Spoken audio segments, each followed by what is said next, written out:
Om Shanti. Good morning, Namaste, and a very warm welcome to today's spiritual discussion. हार और जीत हमारे जीवन का हिस्सा है, लेकिन फिर भी देखने में आता है कि कभी-कभी लाइफ में बहुत ज़्यादा हार का सामना हमें करना पड़ता है। और कुछ लोग होते हैं जो कई बार कम मेहनत भी करते हैं, कई बार लकी भी होते हैं और बहुत ज़्यादा छोटी-छोटी चीज़ों में सक्सेस भी मिलती है। तो आज हम इसी बारे में सीखेंगे कि प्लान बी हमारा क्या हो जब हम लाइफ में सक्सेस को नहीं प्राप्त कर पाए। तब हमारा प्लान ऑफ एक्शन, तब हमारी स्थिति, तब हमारी एक्टिविटी क्या हो और कैसे लाइफ में सक्सेस को हम अट्रैक्ट करें। हमें गाइड करने के लिए कमल भाई जी साथ में जुड़े हैं। कमल भाई जी का आज के सेशन में बहुत बहुत स्वागत है। ओम शांति भाई जी, good morning and a very warm welcome.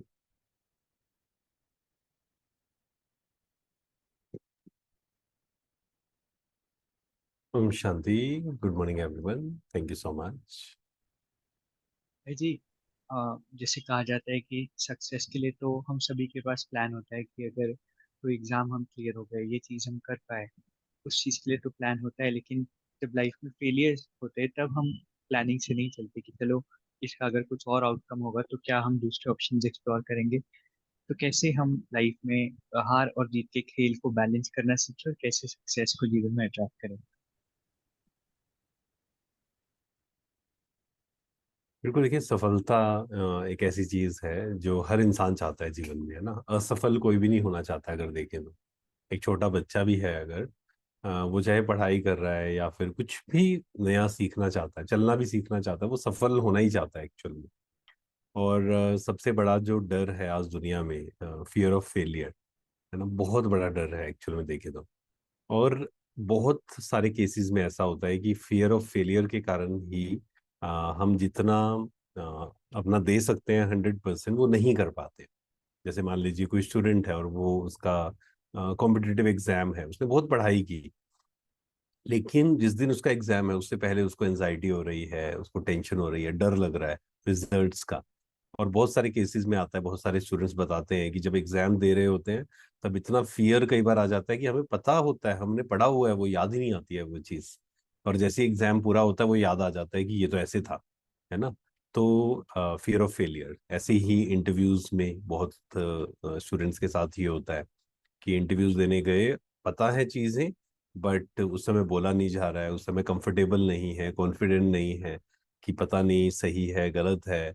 पता भी है, पढ़ा भी हुआ है, फिर कहते हैं पता नहीं, शायद कंफ्यूज है, समझ नहीं आ रहा है क्या चीज़ है। ऐसे ही किसी भी स्पोर्ट्स में आप देखिए, कहा जाता है कि जो क्रंच मोमेंट्स जो होते हैं या फिर जो ऐसी सिचुएशंस होती हैं उसको कितना, जो प्रेशर है उसको जो ज्यादा हैंडल अच्छे से कर पाता है वो उसको सफलता मिल जाती है ना। और तो अब सफलता या फियर जब हम कहते हैं ना फेलियर, तो उससे हम कैसे जीते, फियर ऑफ फेलियर जो हम बोलते हैं, उसकी विधि यही है, इस बात को स्वीकार करना कि जीवन में फेलियर्स भी आने हैं।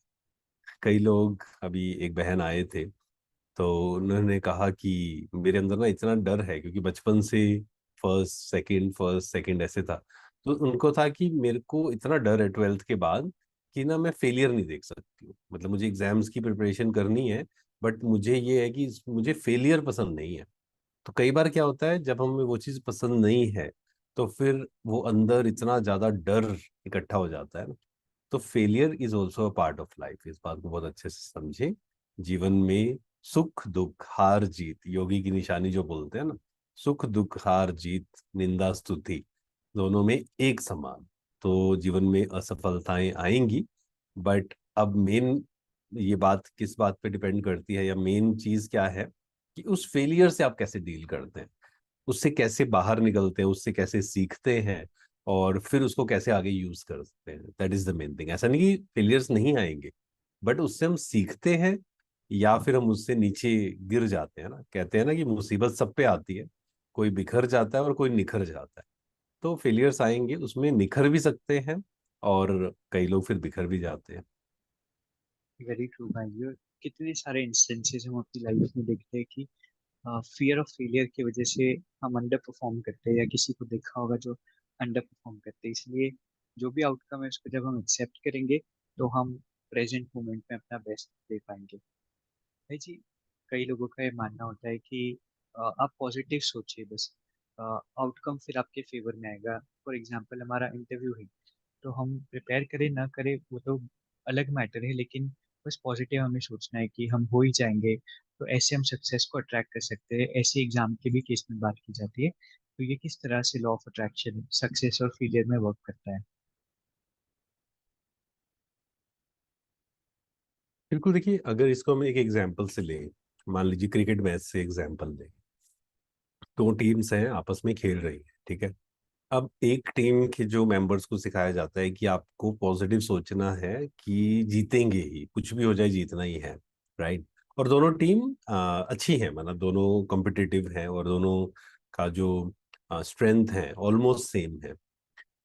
अब क्या जो पहले वाला सोच रहा है कि मैं जीतूंगा जीतूंगा जीतूंगा, क्या हमेशा जीतेगा? है ना, ऐसा तो पॉसिबल नहीं है ना। हार जीत, इस बात को बहुत अच्छे से समझे। लाइफ भी क्या है, एक गेम है। इसमें भी हार जीत मिलेंगी। जैसे मान लीजिए हम इंटरव्यू की तैयारी कर रहे हैं, आपने बहुत अच्छे से तैयारी भी की मान लीजिए। अब कई लोग क्या सोचते हैं, हम तैयारी भी ना करें फिर भी हो जाए लॉ ऑफ अट्रैक्शन से। वो तो होगा ही नहीं, 100% है। लेकिन आपने अच्छे से तैयारी की, सब कुछ किया, लॉ ऑफ अट्रैक्शन भी आपने अच्छे से किया, पर फिर भी इस लॉ ऑफ कर्मा को भी समझें अच्छे से। है ना, कहाँ होना है सिलेक्शन, किस कंपनी में आपको जाना है, वो लॉ ऑफ कर्मा पे भी डिपेंड करता है, कहाँ आपका कार्मिक अकाउंट है। जैसे एक ब्रदर आए तो उन्होंने कहा कि मैंने ना एग्जाम की तैयारी की, और किसी ने मुझे कहा कि आप सोमान की प्रैक्टिस करो, सफलता मिलेगी 100%। तो कहते मैं सुबह सुबह 15 मिनट करता था, शाम को 15 मिनट करता था, और मेरा सिलेक्शन नहीं हुआ। इससे अच्छा तो वो ना करता तो अच्छा था, 15 मिनट में और पढ़ लेता, शायद सिलेक्शन हो जाता, उन्होंने कहा। तो हमने उनको यही समझाया कि पहले लॉ ऑफ कर्मा को ध्यान से समझिए साथ साथ में। निश्चित तौर पर अब कई लोग पूछते हैं कि लॉ ऑफ अट्रैक्शन काम करता है या नहीं करता है, पॉजिटिव थॉट्स काम करते हैं नहीं करते हैं? निश्चित तौर पर करते हैं। क्योंकि जब हम पॉजिटिव क्रिएट करते हैं, पॉजिटिव अट्रैक्ट करते हैं, नो डाउट। लेकिन इसका मतलब ये नहीं है कि हमने सोचा कि मेरा इंटरव्यू क्लियर हो जाएगा हो जाएगा हो जाएगा और हो जाएगा। चांसेस बहुत बढ़ जाएंगे। क्यों बढ़ जाएंगे? क्योंकि आप कॉन्फिडेंट हैं, आपने अपना काम किया 100%। लेकिन साथ ही साथ लॉ ऑफ कर्मा को समझें कि आपके लिए जो अच्छा है, आपका जो कार्मिक अकाउंट्स है जिस कंपनी में या जहां भी जाना है ना, उसके अकॉर्डिंग चीजें होंगी। तो हमें कर्म तो करना है, मेहनत करनी है, कॉन्फिडेंट भी होना है, पॉजिटिव थॉट्स भी क्रिएट करने हैं। बट पॉजिटिव थिंकिंग और राइट थिंकिंग, एक होती है विशफुल थिंकिंग, है ना। तो पॉजिटिव थिंकिंग जब बात करते हैं ना, उससे अच्छा शब्द वैसे राइट थिंकिंग है। सही सोचना, सही सोचना क्या है कि हम पढ़ाई करें, इंटरव्यूज की तैयारी करें, हो जाएगा सिलेक्शन। और अगर नहीं भी होगा, मान लीजिए हमने अपना 100% दिया ना, नहीं भी होगा, तो भी this is not the end of life. और बहुत सारी और अपॉर्चुनिटीज आनी है। अगर आपने मेहनत की है, एक में सिलेक्शन नहीं हुआ, दूसरे में हो जाएगा, तीसरे में हो जाएगा, होना 100%। तो इसको कहेंगे राइट थिंकिंग। तो एक्चुअल में पॉजिटिव थिंकिंग से ज्यादा जो अच्छा शब्द है ना, वो है कि सही सोचना है हमें, राइट थिंकिंग। वेरी ट्रू माई जी। तो पॉजिटिव थिंकिंग को भी हमने क्लियरली समझा, और उससे बेटर होता है कि राइट थिंकिंग क्या है किसी सिचुएशन में, ये इम्पोर्टेंट होता है। और लॉ ऑफ अट्रैक्शन कैसे काम करता है ये भी हमने सीखा। भाई जी एक एग्जाम्पल लेते हैं। मान लीजिए कि हमारे घर में रात में बर्तन गिरने की आवाज़ आई किचन से, और वहाँ पर एक थॉट क्रिएट करना कि नहीं कोई नहीं है, कुछ नहीं है। क्या ये पॉजिटिव थिंकिंग है? या उस सिचुएशन में किस तरह के हमें थॉट क्रिएट करना चाहिए जिसे हम राइट थिंकिंग कहेंगे। देखो, देखिए कई लोग होंगे, मतलब पहला जो रिस्पॉन्स होगा ना 95% लोगों का या 90% लोगों का, वो क्या होगा, फियर का। हम्म, कि कहीं कुछ है तो नहीं, है ना। कई लोगों को आएगा कहीं भूत तो नहीं है, किसी को आएगा कहीं चोर तो नहीं है। तो फर्स्ट रिस्पॉन्स ज्यादातर लोगों का एक्चुअल में ये चेक करने का बहुत अच्छा तरीका है कि जब ऐसी कोई चीज होती है, फर्स्ट थॉट मेरे अंदर क्या आता है। अगर फर्स्ट थॉट नेगेटिव आता है, मान लीजिए किसी का फोन आया, पहला थॉट आ रहा है नेगेटिव, कि जरूर इसलिए आया होगा, दैट मीन्स हमारा जो संस्कार बन गया है ना, वो नेगेटिव सोचने का बन गया है ज्यादातर लोगों का। तो इस सिचुएशन में अब क्या करें हम, मतलब कैसे पता लगे हम positive thinking, right thinking, negative thinking. या हमारी पर्सनैलिटी कैसी है, पॉजिटिव पर्सनैलिटी है या नेगेटिव पर्सनैलिटी है। तो इस सिचुएशन में पहली बात तो जो पॉजिटिव थिंकिंग या राइट थिंकिंग वाला व्यक्ति होगा वो डरेगा तो नहीं, बिल्कुल, है ना। वो कहेगा ठीक है, देख लेते हैं क्या है कैसे है, और उससे डील करेंगे जैसी जो सिचुएशन आएगी। लेकिन जो नेगेटिव थिंकिंग वाला होगा वो क्या करेगा, वो डर क्रिएट करना शुरू कर देगा कि कोई शायद भूत है, कोई नेगेटिव चीजें हैं। वो अपने अंदर ही अंदर कुछ ना कुछ सोचता रहेगा, सोचता रहेगा। तो ये हमारी एक्चुअल में थिंकिंग पे डिपेंड करता है।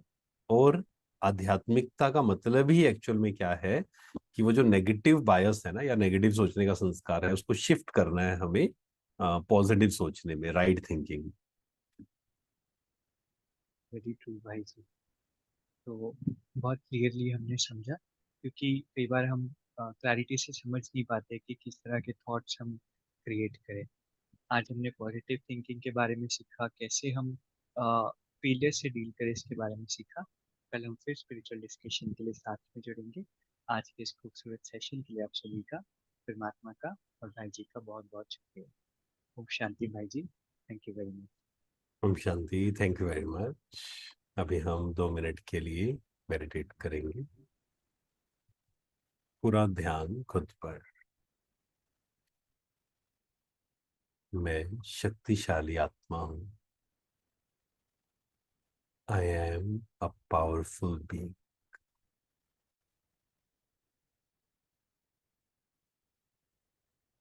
मेरे अंदर कोई डर नहीं, कोई चिंता नहीं। मुझे केवल अपने कर्मों पे ध्यान देना है। अपने संकल्प, बोल और कर्म,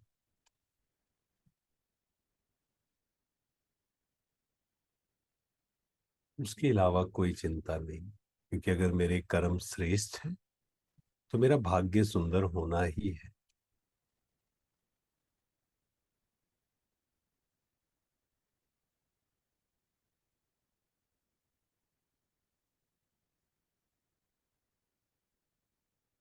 मैं भरपूर आत्मा हूँ, संतुष्ट मणि।